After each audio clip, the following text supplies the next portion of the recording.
Hello, everybody. My name is Manan. Welcome to my channel. Today, I have a very special guest here, Martin Lan. He is an Estonian entrepreneur who was born and raised in Estonia. He has been a diplomat and he's currently providing trainings to this Estonian government run program called Settle in Estonia. It is actually a great program. I haven't done it myself because I'm like a bit older than that, but I have heard many good reviews about that from many other people that I know. And in this podcast, what I would really like to discuss with Martin is about growing up in Estonia, coming in contact with other foreigners who are probably seeing an Estonian for the first time, and what are his impressions about the future of Estonia, particularly in terms of talent. So great to have you here, Martin. Thank you so much for agreeing to be here on this, MVP, minimum viable podcast. Thank you very much, Manan, and it's a pleasure to be here. And also, thank you for doing this series of podcasts and events. I think you've become a bit of a celebrity yourself in Estonia, and I think the work that you do is very much appreciated. Definitely, also from the side of the Estonians. Mm-hmm, mm-hmm. Yeah, I think. Well, I think it's good, but technically it's not very hard to be a celebrity in Estonia. So it's not that hard. I mean, Estonia is a very small place, and people tend to know you. But I think part of the reason for that is when I started on YouTube, it was just there was a big vacuum about Estonia, and I sort of started making content about Estonia, and then it just filled that vacuum. And for some reason, when you put Estonia on YouTube, then I am in like the results, the videos that I make are like in the, at least there are two videos in the first page as well. So yeah, it's just part luck, part me just trying to talk. But so Martin, I think I would like to begin by asking you about growing up in Estonia. So can you tell a little bit about your story about when you were born? What was Estonia like at that time? Let's look at it from the context of foreigners and see how Estonia has changed in a while. So please go Yeah. ahead. Okay. Well, to put this in a context, I was born in 1977. So that was what is considered the deep Soviet era. And I went to school in 1984 at the time when, speaking about the Republic of Estonia or waving blue, black, and white flags was not something that people would do. But at the same time, the early 80s and mid 80s was the time where, well, shall we say, all the gulags were way past. So the people were not deported, and then there were no atrocities like this. And as a child, you grow up and you have a happy childhood. You play, you have your friends, you go to school, and you live in this sort of a peaceful and nice environment. When it comes to foreigners, then there really weren't that many. There were hardly any. But one of the things which I think Estonians, at least those that grew up in the North Coast, grew up with was the Finnish television. Because, well, local television was fine, and the kids programs were always on at 8:30 before the 9 o'clock news. But that was as far as it went. But all the interesting stuff was on Finnish television. Being, everybody from my generation remembers Knight Rider, Kit, Me too. the talking car, MacGyver, which was Mm-hmm. another favorite show of many. And for the mums and dads, there were the soaps as well: Dallas, Dynasty, and later Bold and the Beautiful. So my generation definitely grew up watching Finnish television, and I remember learning to speak Finnish just by watching television. So this is the generation thing that we had. And the other thing that I think I share with majority of Estonians was that we had relatives that were living abroad, that were living in the West. In my case, My grandmother lived in Australia. It's a long and complicated story, and I won't go into it now. But she lived there. We my parents and my uncle and my aunt, everybody had visited Australia in the 80s. It was a trip to Australia out of the Soviet Union was something you planned about 2 years in advance. You applied for the permit to leave the country, etc., etc. But at the end of the day, everybody managed. Everybody had been to a far place like Australia, and then there were aunts and distant aunts and uncles in various places like Canada or the US. So we were vaguely aware of what was going in the West. And I remember the other thing was that Voice of America was this radio station which was broadcast by Western powers, and I think it was broadcast also from ships that were located in the neutral waters in the Baltic Sea. So the Soviets actually somehow tried to scramble this signal, but they couldn't manage too well. So I remember my grandpa always, twice a day, I think it was morning and in the afternoon, he tuned into Voice of America. There was an Estonian language program. It was basically just the news. And we were watching this news, not watching, but listening to it. So this was the other context with the West. So we were very well aware of another world being out there, and I think nobody from my generation or the older generation, took the Soviet Union seriously. I mean, nobody believed this bullshit that was being broadcast in media, and everybody took it as a kind of a sad necessity to live in this. But people realized that it was not the real thing. So yes, and obviously there was a lack of goods. There was no hunger or misery like this, but there was a lack of house of electronics. There was a lack of cool clothes, cool toys. Like basically in the shops you had, let's say, there was one item which was called a toy car. So everybody had the same toy car and everybody had the same kind of a bicycle. But then as everybody had their relatives abroad, then they could send packages. So I remember chewing gum was a big item, colorful magazines, Legos. I had my first Lego in the 80s. I was completely blown away by it. It was a very small one. So, things sort of trickled in, but it was through all this sort of a barrier, which we kind of thought this was the way life was. And I also remember watching Finnish television and seeing, there are ads. If you watch a movie, every 15, 20 minutes, the movie stops and they show you ads. And then for us, these were kind of science fiction because this was the stuff that was only on television. We weren't really sure whether this was real. So this was that part. Otherwise, I think we did what kids did in the 80s and early 90s as well. Rode around in bikes, played football, basketball was the bigger thing at the time. I think football is more of a 2000s and later thing. We played basketball. We hung around more outdoors than indoors, which is the opposite of the way things are now. But I do remember I had a computer it was Commodore 64. It was one of those very basic consoles, and I got it I think it was late 80s. We had some sort of a family friend from Finland who then gave this to me, and I remember just plugging it in and staring at it for 24 hours trying to figure out how it works. And then without many instructions, I just figured it out, started playing with it, and it was a lot of fun for a couple of years. So this was the story of being a child in the 80s in Estonia.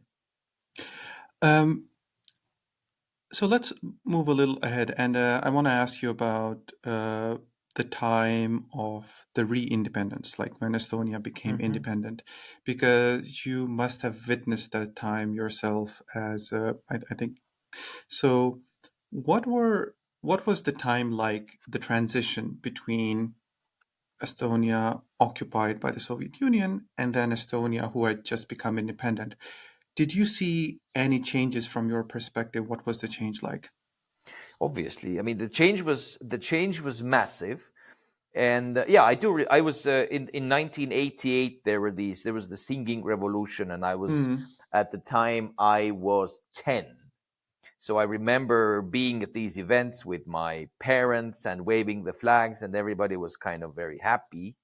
I also remember there was a during the time of the putsch in the Soviet Union, where there was a bunch of generals that tried to topple Yeltsin, and there was a couple of days of really intense situations. I remember, my parents discussing whether we should somehow elope to Sweden and how that would be possible. But as a 10-year-old, you kind of, or 9-year-old, you kind of let it slide. Um, when it comes to post 1991 events, again, what I remember vividly was that shops immediately filled up with goods right after the monetary reform, when we adopted the Estonian krone. So overnight, shops were full of stuff, because the currency then had value. The ruble didn't. So this was the very practical change.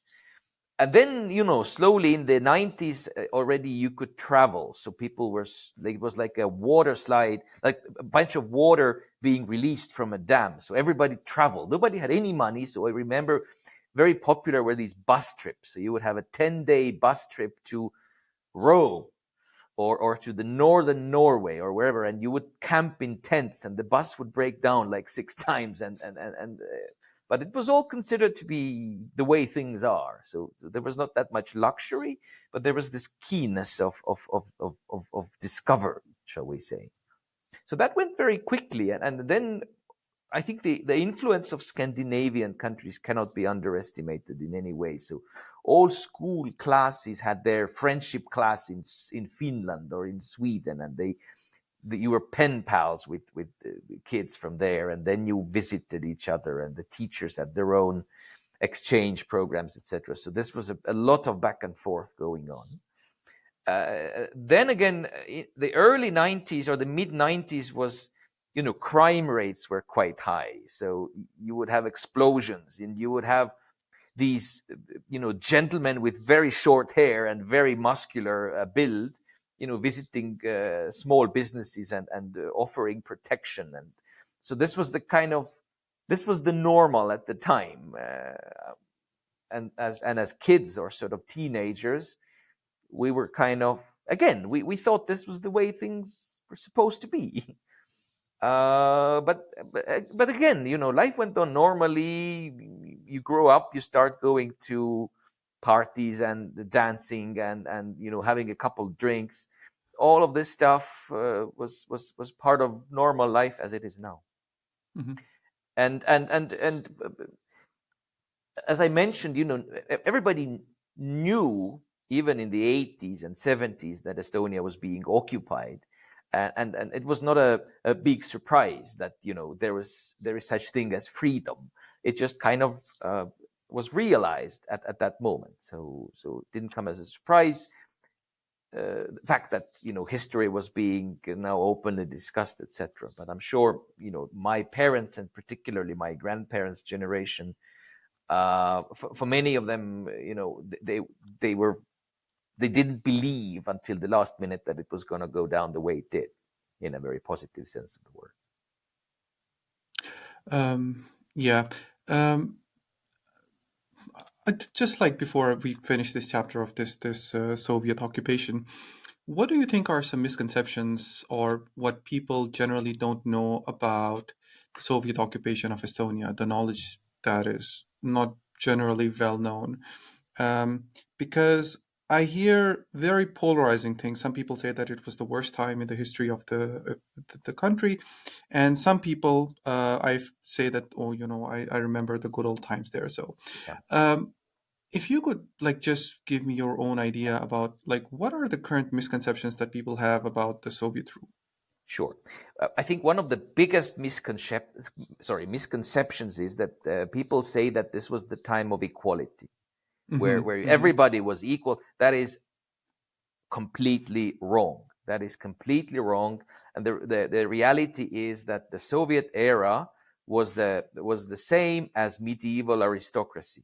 You would have people that were part of the Communist Party, that were the sort of higher echelons, locally speaking, higher echelons of the Communist Party, that had privileges. They had nicer cars, they had apartments that were nicer, they could buy sausages from the shop while others couldn't. So it was a class society. It was a classical privileged class versus the rest of society, and it was unfair and uneven. So there was no equality in that sense of the word, and there was very little mobility between those. Yeah, so you had to probably compromise a lot in terms of your morals if you wanted to be mobile between those classes. I think this is one of the misconceptions. The other misconception, I think, that particularly Westerners are saying, I mean, this is a joke where they say, you know, when these occupiers were deporting you and they were taking people from their homes and sending them to Siberia, why didn't you call the police? Why didn't anybody do anything? So this is the problem. You have to understand that this was the society, this was the force that perpetrated these things, and the people were powerless, absolutely powerless.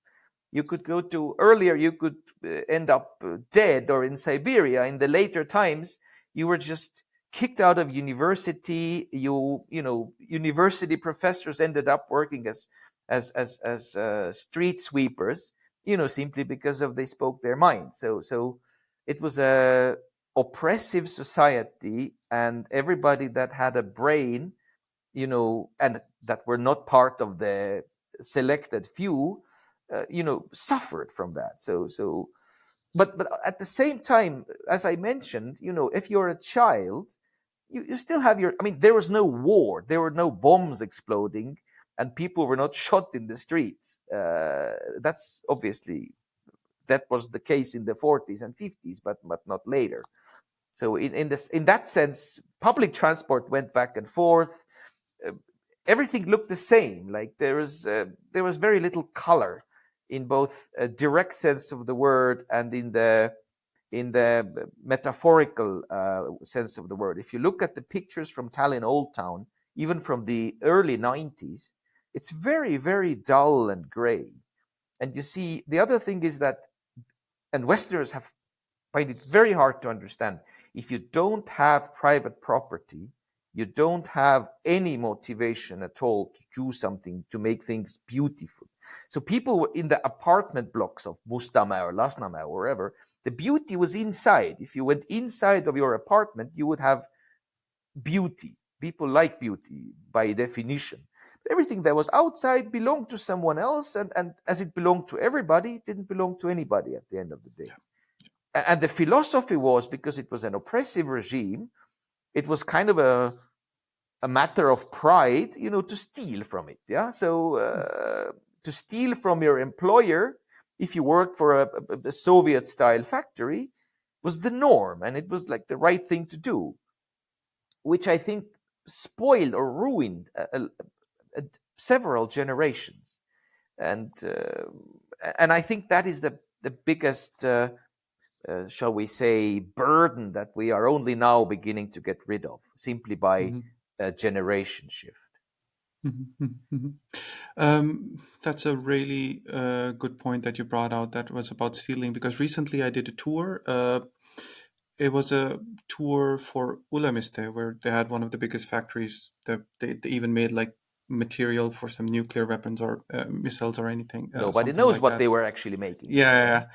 And one of the guides that were there, he was saying that stealing was like accepted. Like everybody was stealing. Like stealing was not frowned upon at all.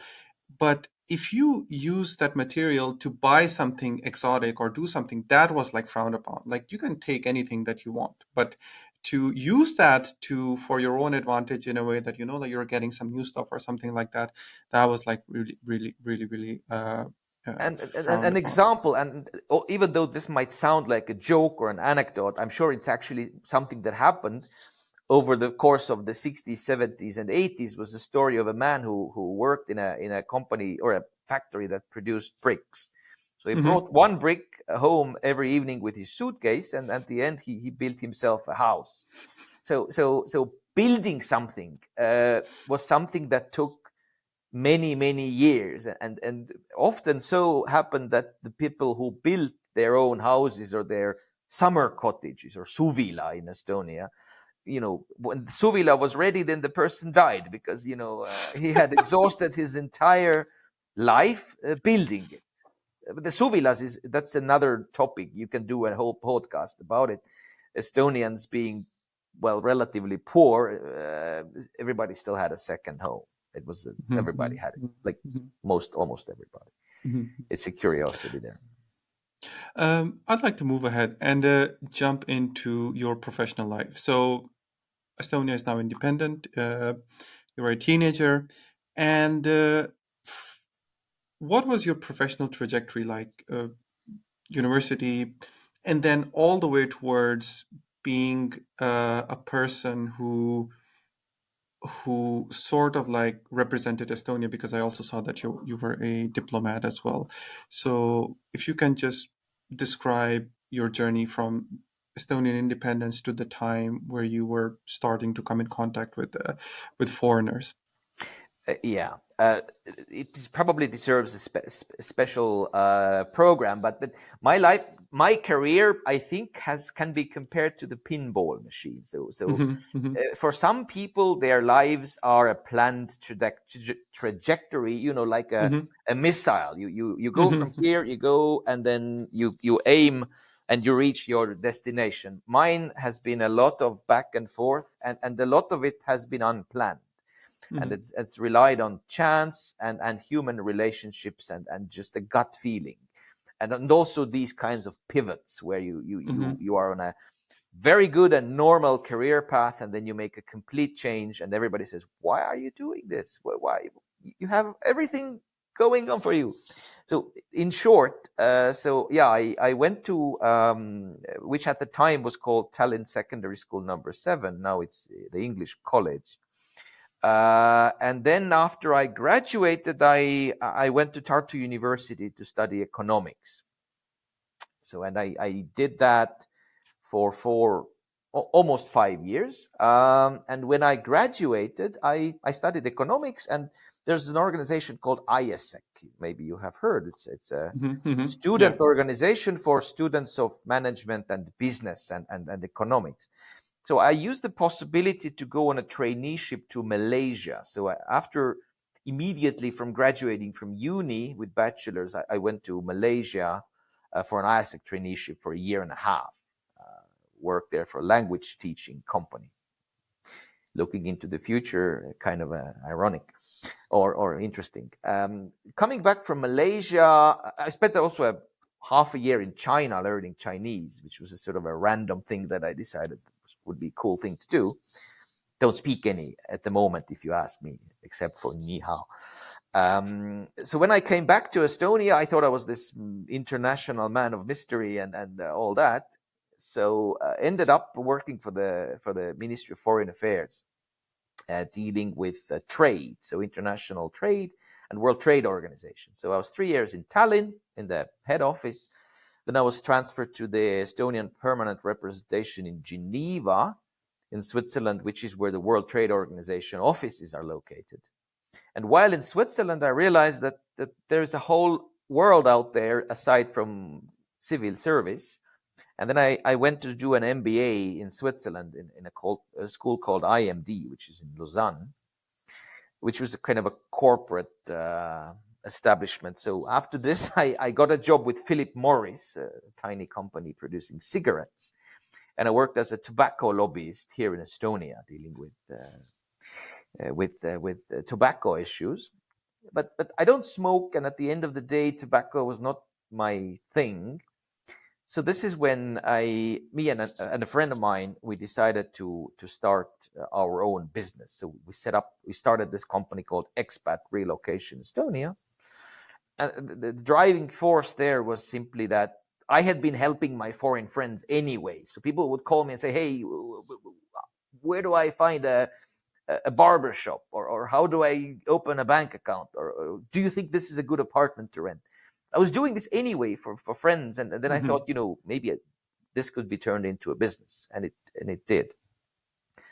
And then that was the time, that was 2013, 2014. This was the time still when Estonia only started to be the destination country for migration. In the 90s, it was a origin country. Like everybody was leaving. People were going to work in Finland, or as soon as the EU doors opened, the UK was the first one.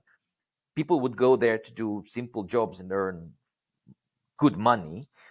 But in the 2013, 2014 was when the foreigners, the living conditions improved so much that people wanted to come here, and there were sufficient jobs available. So this service was needed. And then we kind of stumbled upon these government processes where government was also thinking that, once these foreigners are coming here, we need to make sure that they understand their way around. So the Settle in Estonia program was called to life, and we, there were public tenders, and we submitted the bid, and then we were selected to be the organizer. And to be honest, we have been organizing these courses ever since. So now it's almost 9 years.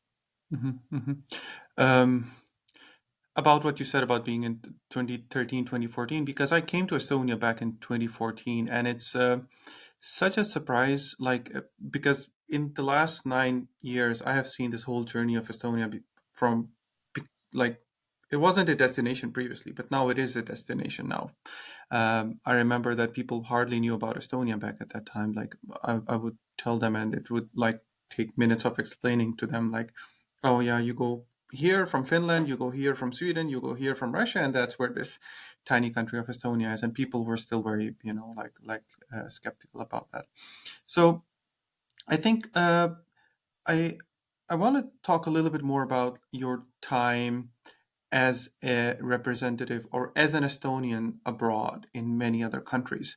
So what are the questions that people asked you when you told them that you are from Estonia? What were the misconceptions and, stereotypes or myths that they had in their mind? Were they any, or were they not? So how was the experience like being an Estonian outside of Estonia? There is a slight difference there. So one of the things is when I was an ISEC trainee in Malaysia or in China, and the other thing when I was a career diplomat. Because if you're a career diplomat, you mix and mingle with other career diplomats who, by definition, know not only where Estonia is, but they know most about, the politics and the history and everything. So it's more interesting probably to talk about the really wild days of being in Southeast Asia, where the main question was, where is it? Because Estonia, Australia, the whole thing is very confusing. So I had this phrase of, it's next to Finland. I never mentioned Russia because, if you say, well, we're next to Russia, then you get this negative connotations of everybody thinks you're a Russian. And it's the worst thing that, Estonian could experience somebody feeling toward them. Yeah. So it was always about, it's next to Scandinavia, because I genuinely believe that Estonia is culturally part of the Nordics much more than it is part of, what used to be, but still somehow is called Eastern Europe, which I think is a ridiculous concept because, Finland is the most Eastern, most European country, and Austria is a lot more East than, many Eastern countries.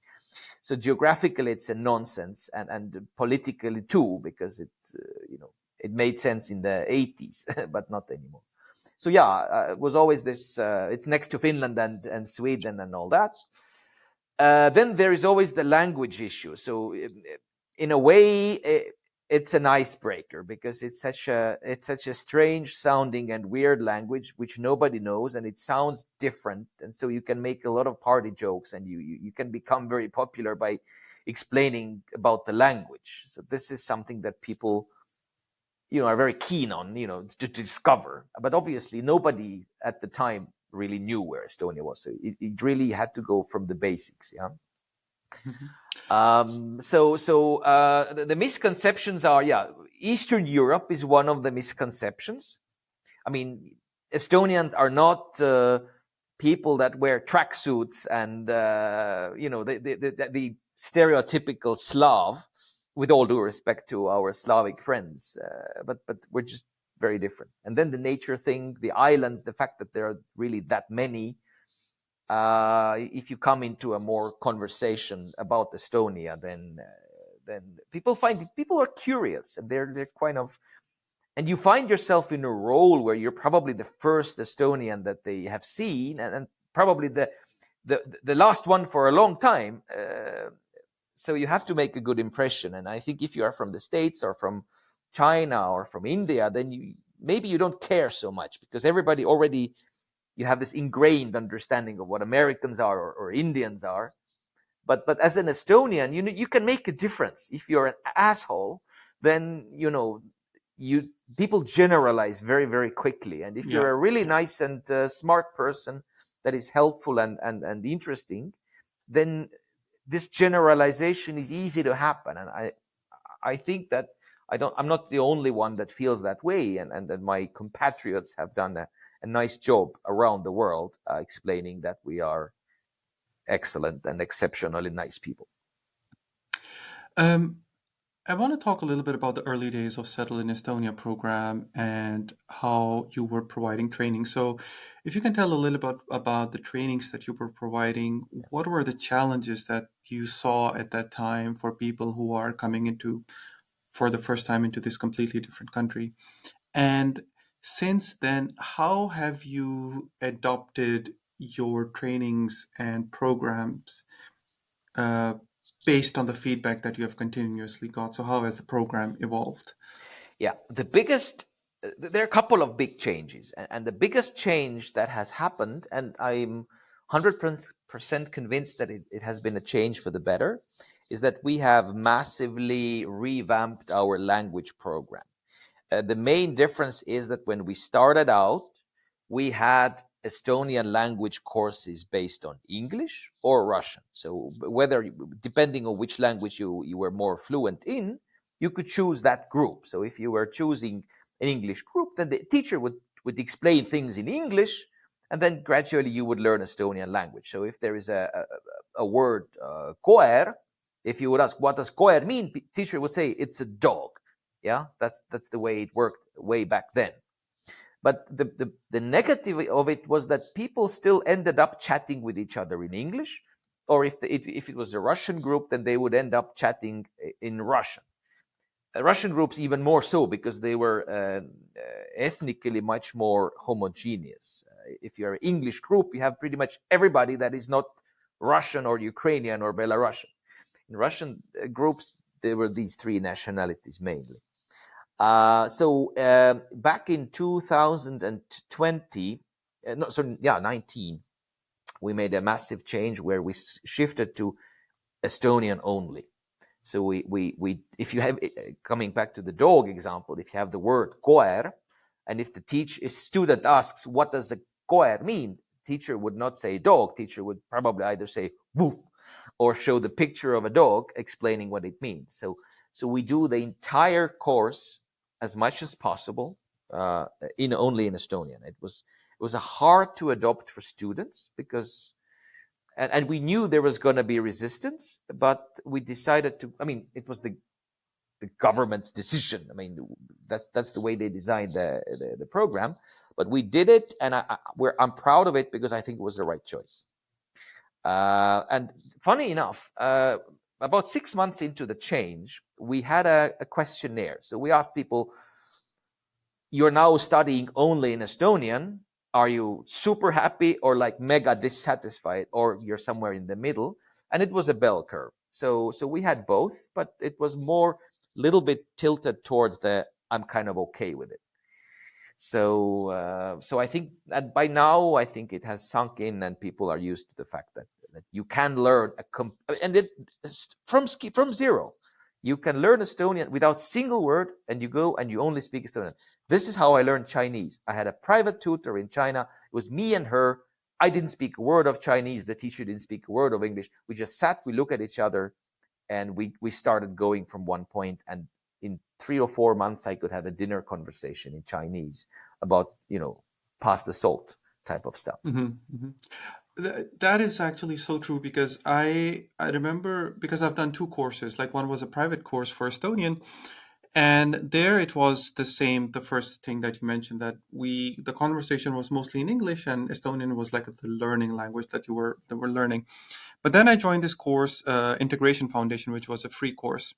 And I think it was one of the EU grants that were given, and they started running free courses for third country nationals. And that was the change, because the teachers would not speak English at all. Like, it was just Estonian. I remember my first lesson, and I felt so bad, because I couldn't understand more than 5% or almost 10% of what everybody was saying. And I got so freaked out that I wrote an email to the teacher after that how is this going to be? Like, how will I be able to do that? But I think the best thing was that, the thing is that you can't memorize and learn Estonian like cognitively, consciously. It's not a matter of the head. It doesn't work like that. uh, you have to bypass your thinking mind and, develop your intuition. So in a way, I remember my Estonian test as well, and I didn't know what the words meant exactly in English, but I got a feeling of that, and that feeling has like stayed with me. So I know what people are saying intuitively, and what people are. I can't really translate it into Estonian, but I can reply to them in Estonian. So it's And sort that's of what a that. matters. And Yeah, this is how yeah, yeah, children learn as yeah, well. yeah. Exactly. This is how children learn. And this is the whole philosophy behind it. Look, what we are, one of the things that we have received criticism from the old school Estonian teaching community. They're saying, you are completely ignoring grammar, you don't correct mistakes. If people make grammar mistakes, we don't correct them as they go along, because what is important is that they have the courage to speak. Because they ignore. So what if you make a grammar mistake? It is important that you understand what is going on around you. If you look at street signs or labels, that you have an understanding of what's going on, and you have to, if you want to make yourself understood, you do it regardless of the shame of making a grammar error, because Estonian grammar is complicated, no doubt about it. And you can come to that at level B1, B2, and C levels, where you really dig Yeah. into it. But most foreigners never will, because they don't Yeah. need it, and that's fine. Yeah. Not very many people end up being philologists or translating poetry into Estonian or from Estonian. This is for the very few freaks of that trade. But most people want to find their way in the street, order food, make couple friends. And this is what we provide. We try to provide, that is, yeah. I'd like to talk a little bit more about the Estonian society's attitude towards foreigners, particularly non-European foreigners with different ethnicity. You have been part of like Estonia from pre-independence, and now you're running or you're part of this program. How do you see Estonian society as a place where foreigners can live and call it home, particularly if you're from very different countries? What is the Estonian attitude towards that, and has the attitude shifted as well from what you have seen? Mhm.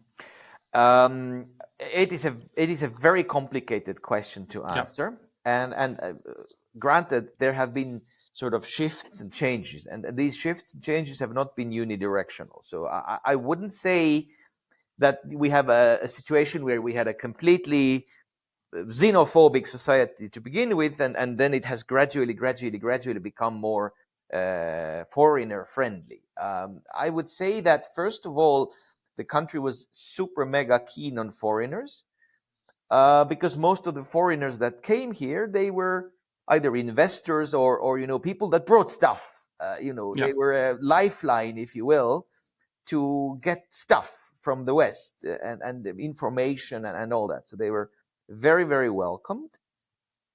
Uh, and then later, you kind of got used to that. So you satisfied this initial need of items. Yeah, if you needed a microwave oven, you could just go to the shop and buy it. You didn't need an uncle in Sweden to send it to you. So then, the kind of first infatuation wore off.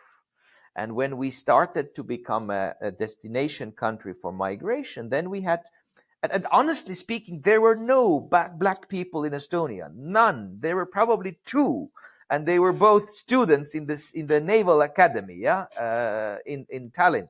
So you have to understand this. This was a 99.999% a white society, and it has nothing to do with racism. It was curiosity.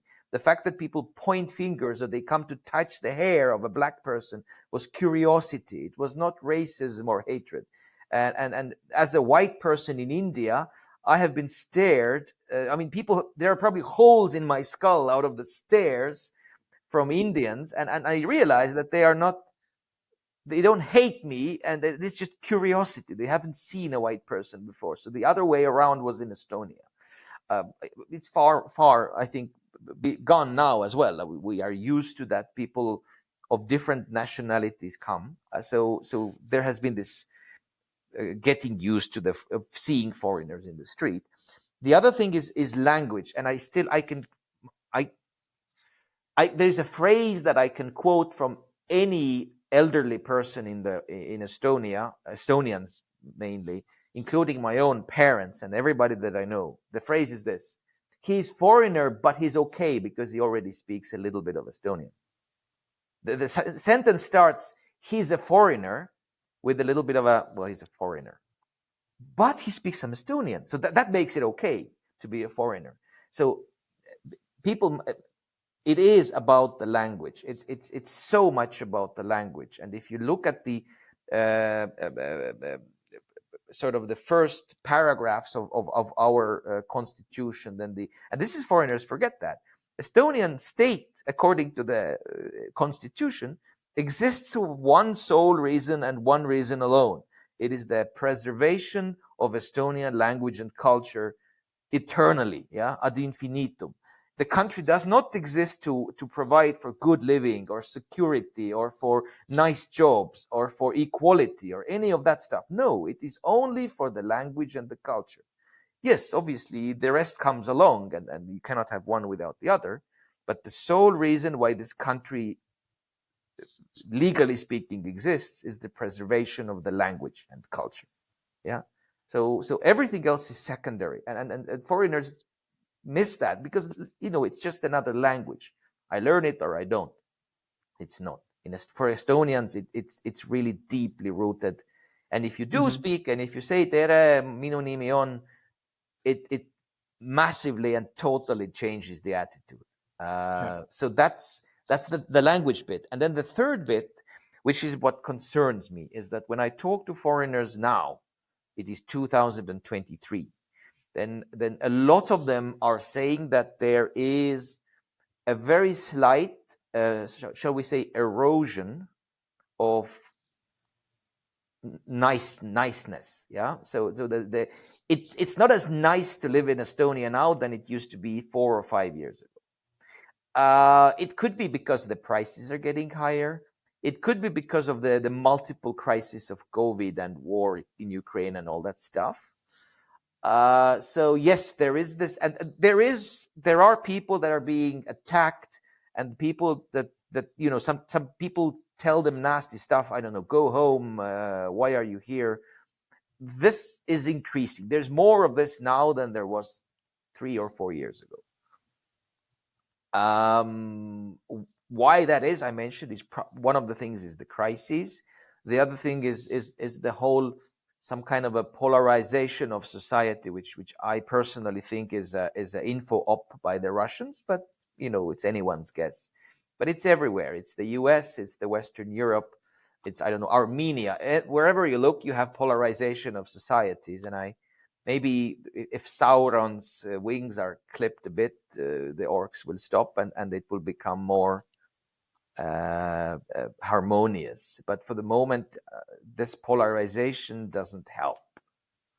And yeah, so this is my answer. I think that there's been to summarize, I think Estonia has become, over the decades, has become much more tolerant and open and welcoming to foreigners. There is a slight backdrop now, or backslide, which I don't think is permanent.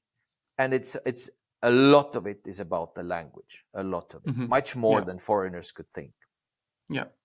I really find that aspect of language very important. I think that one of, like, as you mentioned, like, we if I say that Estonia is a ethno-national state, is that a correct way to say that? Like, the preservation is Estonian culture and Yes, language. I think it is a correct definition. Yeah.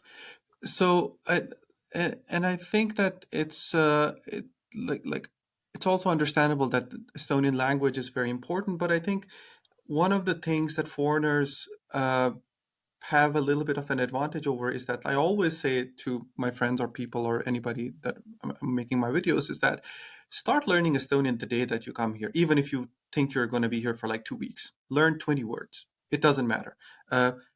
Because we only use maybe like 200, 300 words maximum in our daily life that we are regularly using. I mean, Estonians generally don't like to talk anyway, so you have very this thing. So small effort in this regard yields huge results, and this is noticeable wherever you go in Estonia. I couldn't agree more. I couldn't agree Mhm. more.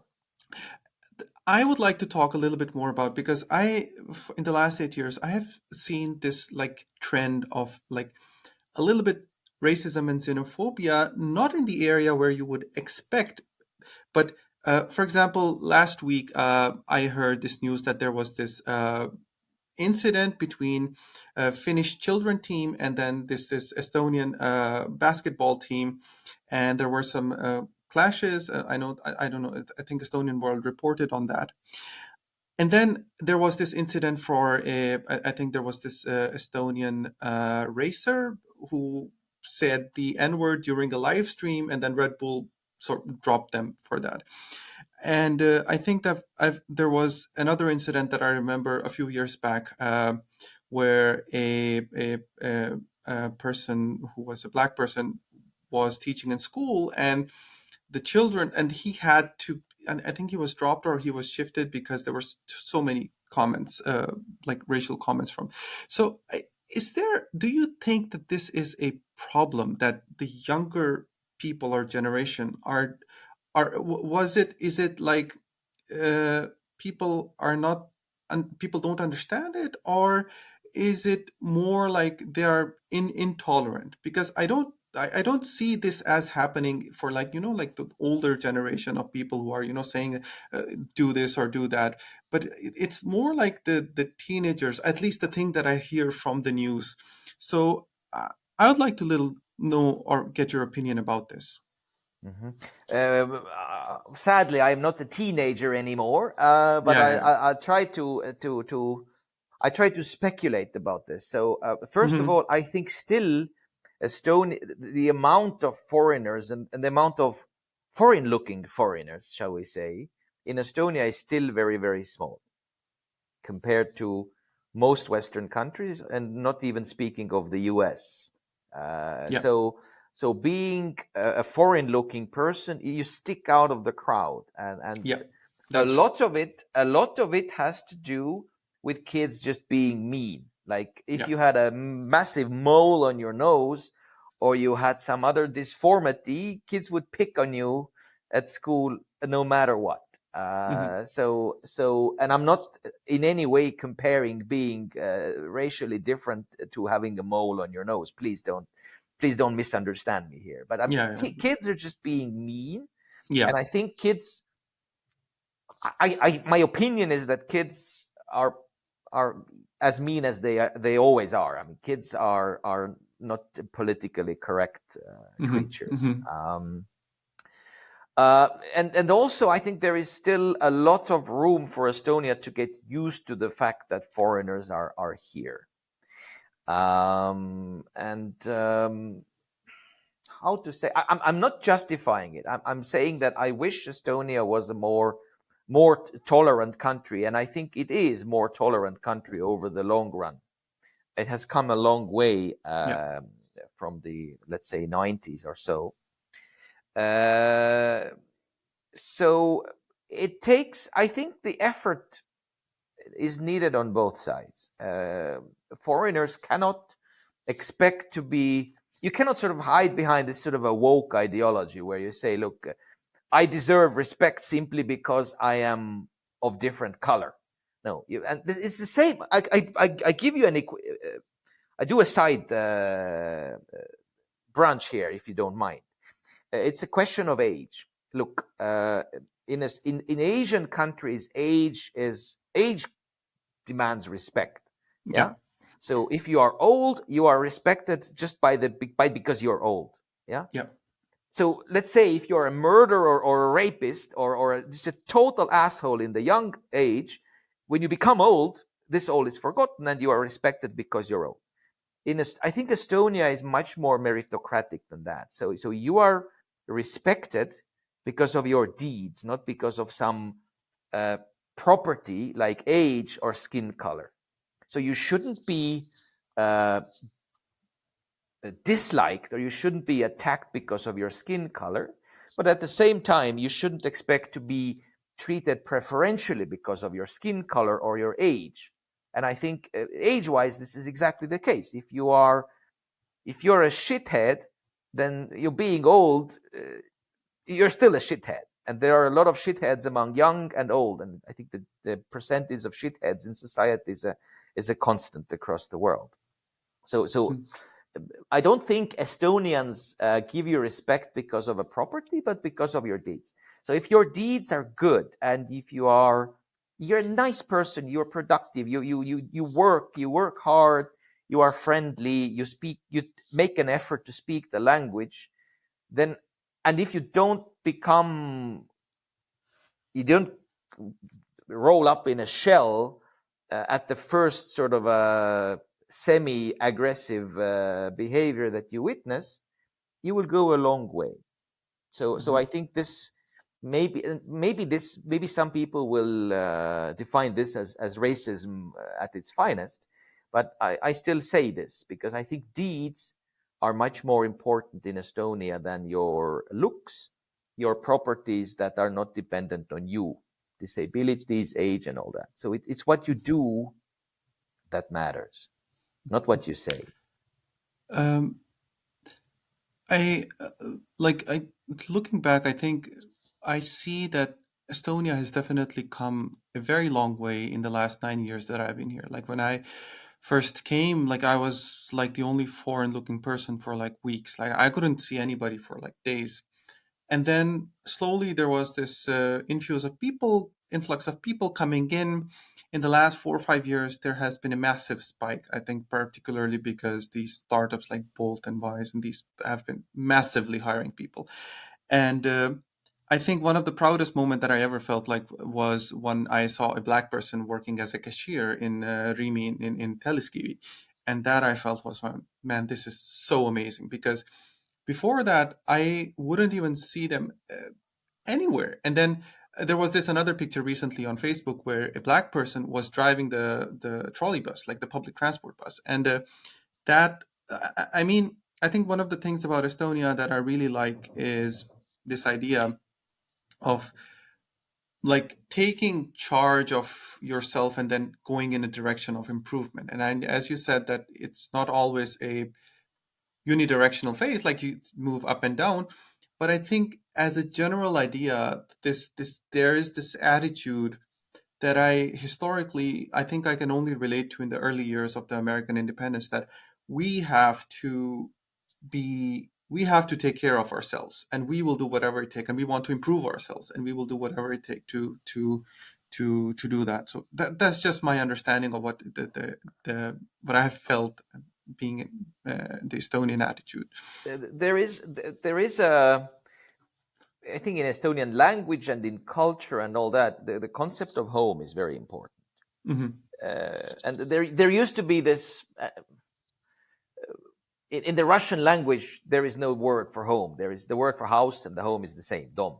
So Estonians Hmm. like to make fun of that, to somehow use this as a reference of Russians don't care about their home, which is wrong. Hmm. But it's a Hmm. linguistic peculiarity. But home for Estonians is really a sacred thing in every sense of the word. It might manifest itself in high fences and things like these, but it also manifests itself in keeping it as a private sphere. Yeah.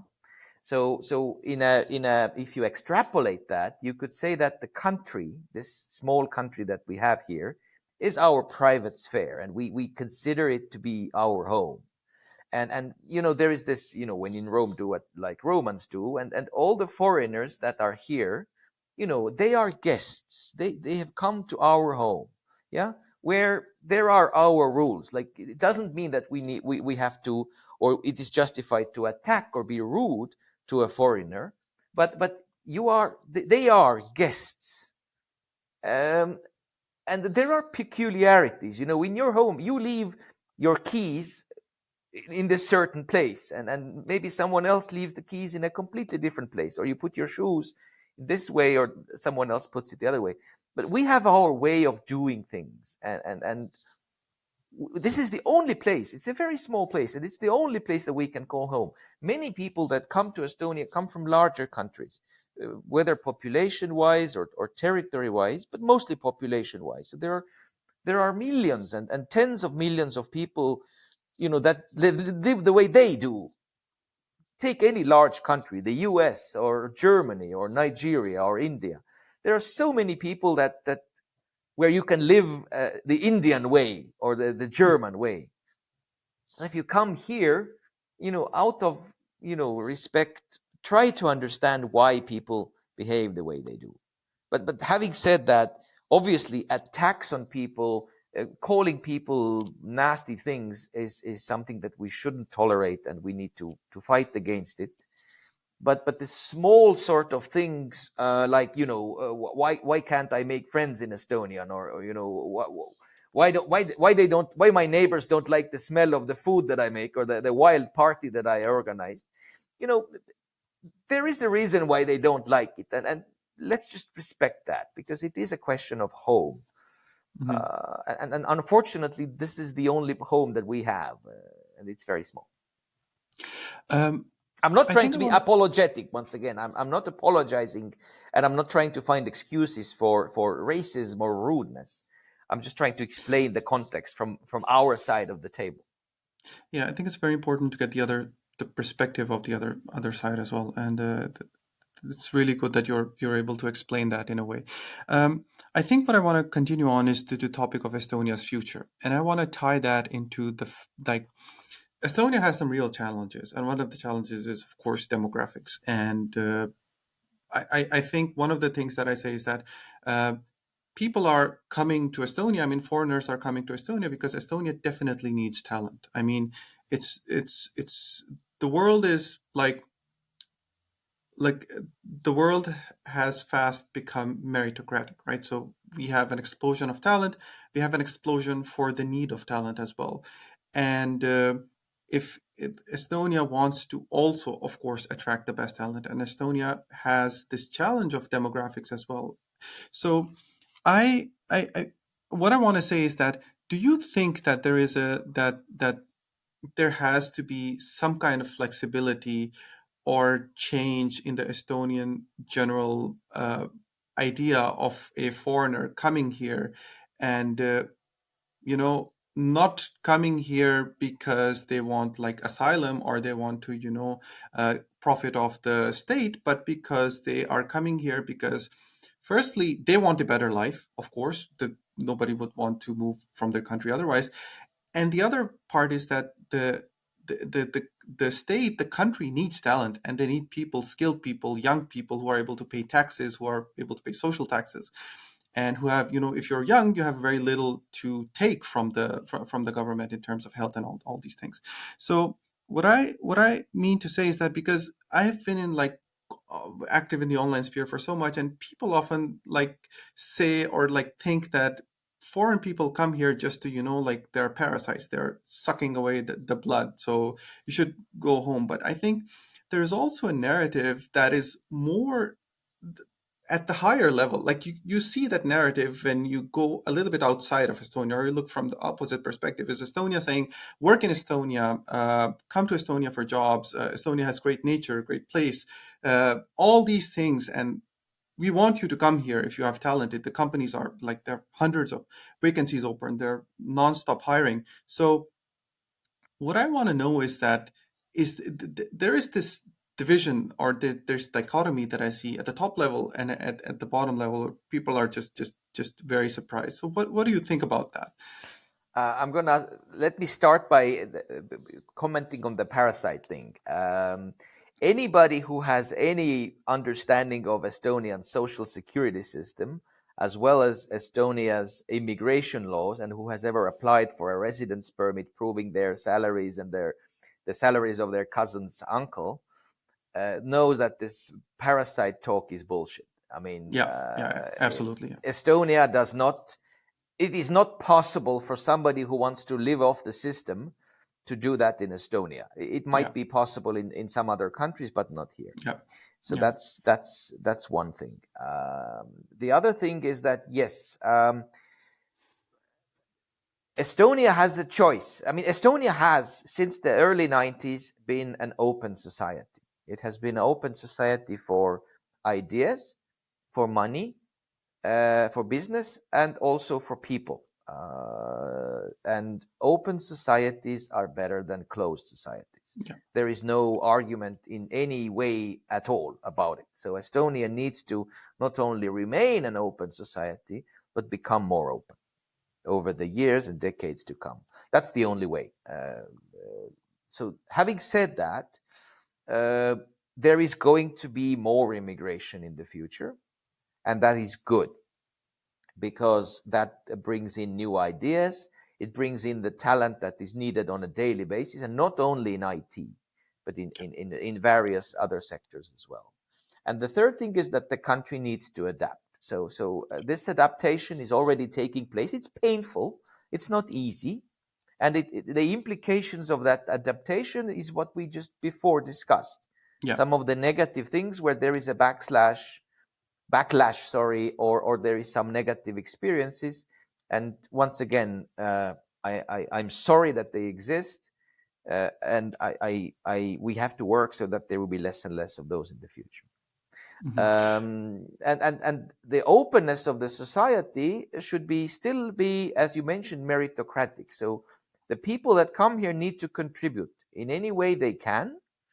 And the Estonian society needs to learn how to give them the possibility to contribute. And I think one of the really good examples, and I know that some of the politicians definitely disagree with me, are all these platforms.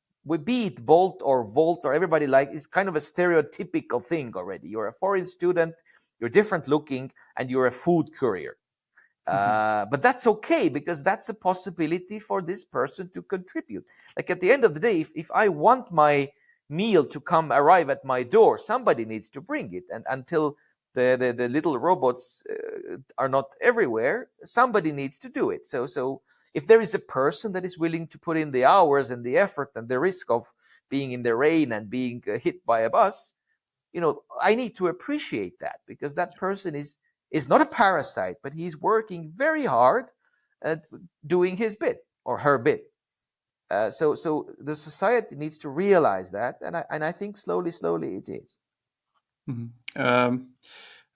I think that's a really. But there is this very interesting point when people are talking about foreigners taking our jobs and things like this.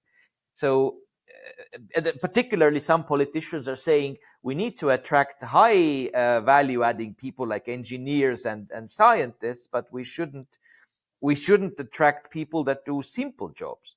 So then the question is, it's kind of awkward where Estonians want to keep all the shit jobs to themselves. Pardon my French. So that kind of sounds weird too. So I think we need to maintain and grow this open society against all the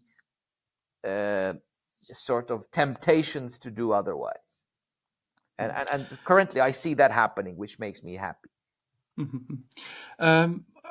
Let's move towards wrapping up the conversation. And one of the questions that I often ask my Estonian friends generally is that, what does it mean to be an Estonian? Like, who is an Estonian? Um, I can give you a little of a background. I was fortunate enough to be part of the audience in the Estonia's only English debate pre-election. So there were all these five parties who were there with their representatives, and I sort of just asked this question: that okay, what does it mean to be an Estonian for you? And uh, I gave my own example that, like, I've been here for like 8 years. I speak the language. I've passed the constitution exam, language exam, uh, renunciated my previous citizenship, soon to become an Estonian citizen. Would I be considered an Estonian by an Estonian society? Not just legally because I'm an Estonian citizen, but would I be considered? And the answers were quite variable. Like it sort of, there was a very hard split between the right and the left. So their argument was, what they were saying is that, as you said, that Estonia is an ethnic national state, and there is a very hard limit that Estonia, if you're an Estonian, if your grandfather is an Estonian, so that is where they say that we can consider you an Estonian. And by this definition, any person who is living in Canada, whose grandfather was Estonian, who doesn't speak the language, never been to Estonia, is still more Estonian than a person who has been here. So that is just like what I feel. And but what I would like to know from you is that, what does being an Estonian mean for you? Like, we can, of course, ethnicity is a part of that, but what are the core values that don't depend on ethnicity that a person can incorporate? And I know we talked about these three values before as well, but what what uh, what do you think about this? I was listening to you. I was wondering what kind of an answer you would have gotten from politicians in Japan, for example, which is the That's answer would be absolutely no chance. If you don't have a yeah, Japanese bloodline, then no, you are not yeah, a yeah. Japanese. Never. Actually, yeah, But that's actually one example that the person from I don't know, Isama actually gave this, the I Japan see. example. Yeah, yeah. Yeah, Japan is notoriously much more monocultural than Estonia Oh is. yeah, But yeah, enough of that. Welcoming to all our Japanese yeah, listeners in this podcast. But yeah. I think, okay, yeah, language is one bit. So I would not limit being an Estonian to bloodline. Like Hmm. there are many people who have Estonian blood, but I wouldn't consider them Estonians. And there are some very nice people whom I would consider to be Estonian, even the fact that they are not ethnically Estonian. Yeah. So I think language is one thing.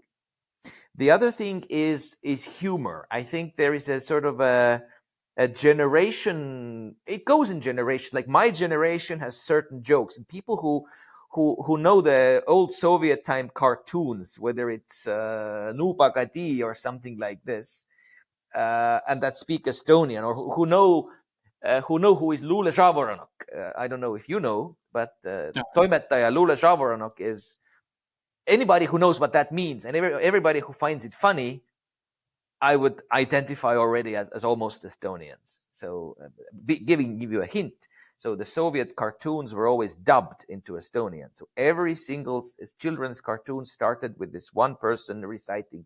Director this. So it was the operator, voice recorder, da da da da da. It was the names of the people who dubbed all Soviet cartoons into Estonian. So every Estonian of my age knows this. If you find this funny, you're definitely Estonian.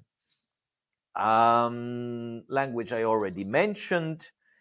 Uh, I think it's also a question of sort of studying together and being part of these networks. You see, everybody in Estonia has either studied in Tartu or in Tallinn universities or Taltech, and everybody in the business community or any sort of socially active community comes from some of these universities. So So having gone through these universities is a huge step towards becoming an Estonian, if somebody would Mhm. find this to be the goal. So growing up or developing in the same institutions, being universities or schools, at that time is something that ties the community together. And I obviously, like, politically speaking as well, somebody who, you know, supports Estonians' goal of remaining independent against all odds, it's something that contributes towards that. So if you take the language, if you take the humor and the jokes, depending on which generation you're from, I'm sure the current teenagers have their own jokes, and they don't understand mine any more than you would, or anybody from the other generation.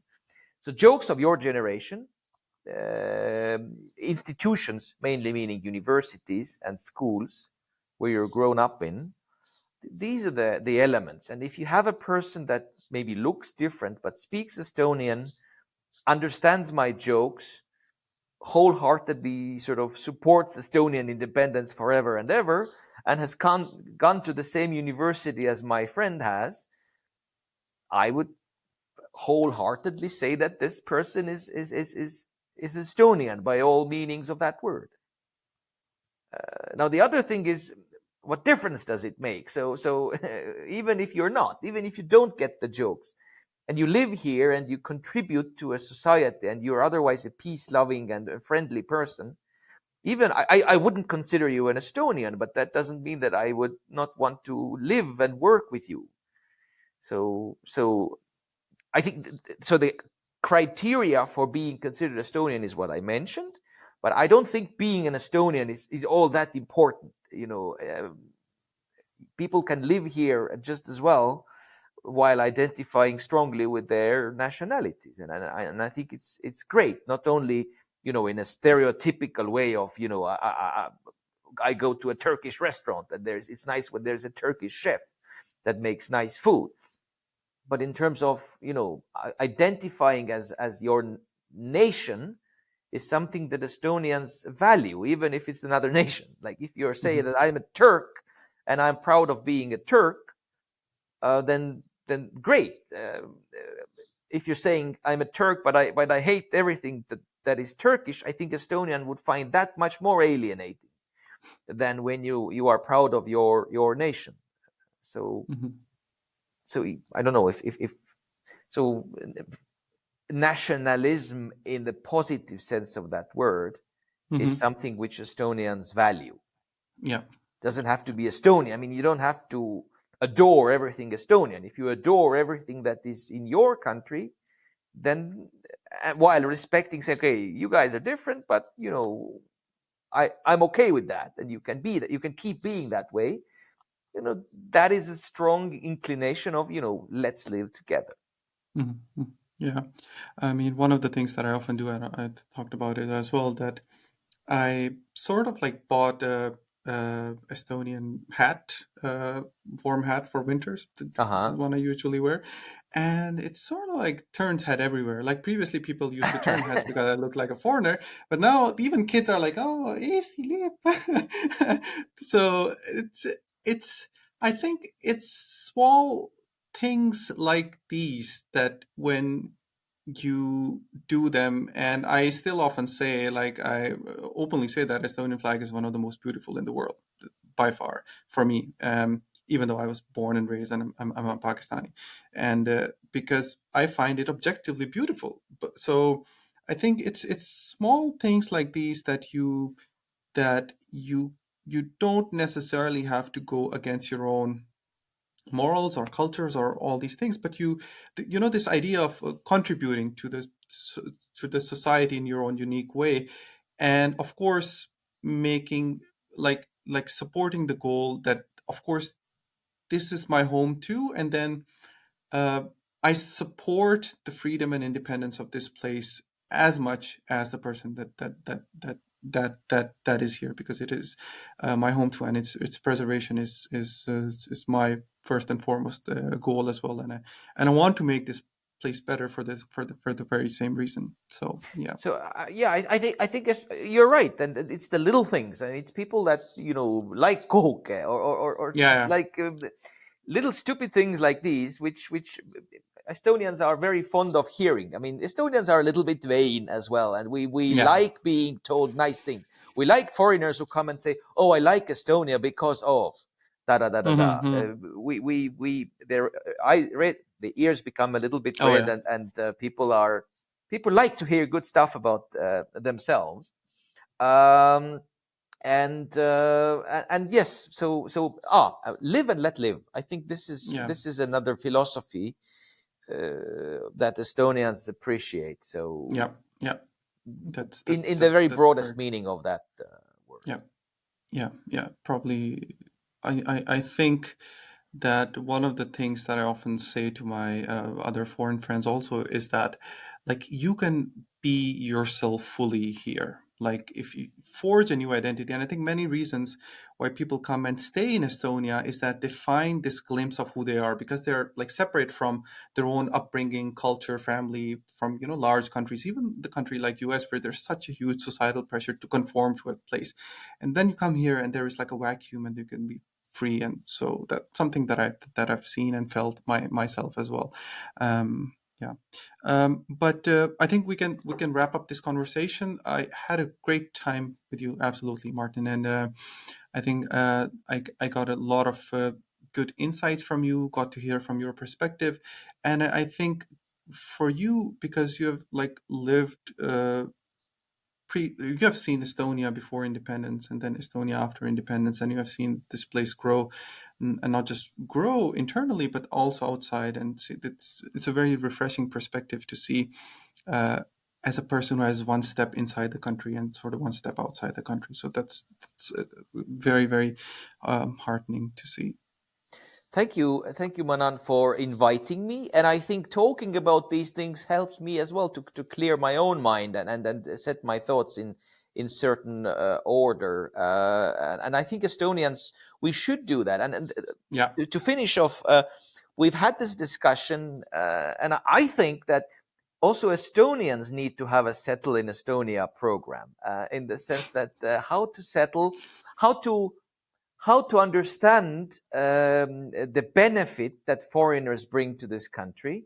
Yeah. Because funnily enough, I mean, yes, we are in a bit of a, maybe living in a shell where you see that there is some sort of a foreigner activity going on outside, but you keep it outside. Hmm. But to let it in a little bit, and just to delve into the lives of these people and their desires and plans and failures and successes, it's really heartwarming, and it shows it might sound like a cliche, but there's so much that binds us Hmm. compared to those things that separate us. And Absolutely. to understand and appreciate that, uh, takes time and effort, and I hope Estonians find that time and effort, and not consider that foreigners are somehow shoved down their throat, saying they are here and learn to live with it. I think if we remember this home concept, and until a certain extent you are a visitor, until you are part of the family, which might be very late or very much later in the future, but it's still okay. You're still treated with respect and kindness. This is what we should do.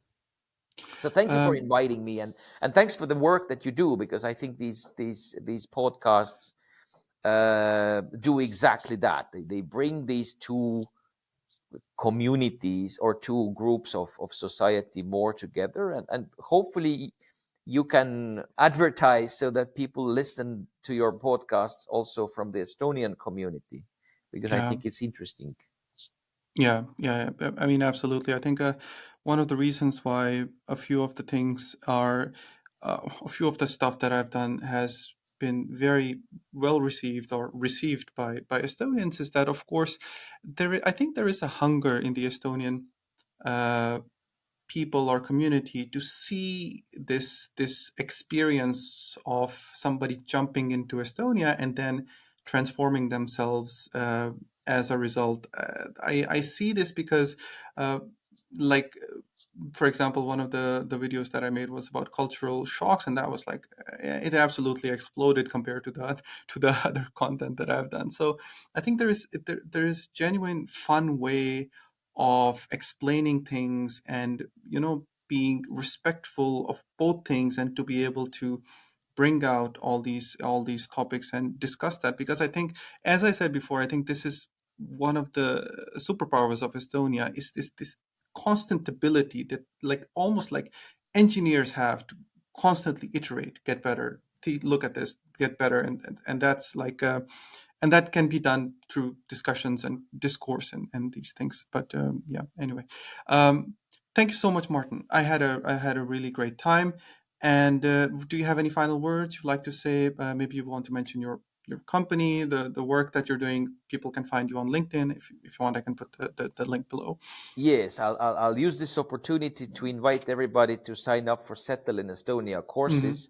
Our new courses for the fall semester will become available mid-June, in a matter of couple of weeks. So mid-June Hmm. 2023, you can come to Settle in Estonia website, and if you have a residence permit, you have been in Estonia for less than 5 years, or if you are from the EU and you have this fancy ID card already, then you can come sign up and get the possibility of free 1 day trainings on 6 different subject matters. So you're very Hmm. welcome, and hopefully you will enjoy Estonia, and definitely Estonians are happy to have you here contributing and working together with us, making this country and all our lives better. Hmm. Thank you, Martin. I had a great time. Thank you, everybody, for watching. I would really like if you have any questions or comments about Martin, what Martin said, about what I said, or if you agreed with something, if you didn't agree with something, and I would really like to hear them. And if you have any topics that we can talk further about, maybe if you have any guests in mind, then I would be very happy to do that as well. Thank you again, and wish you all the best.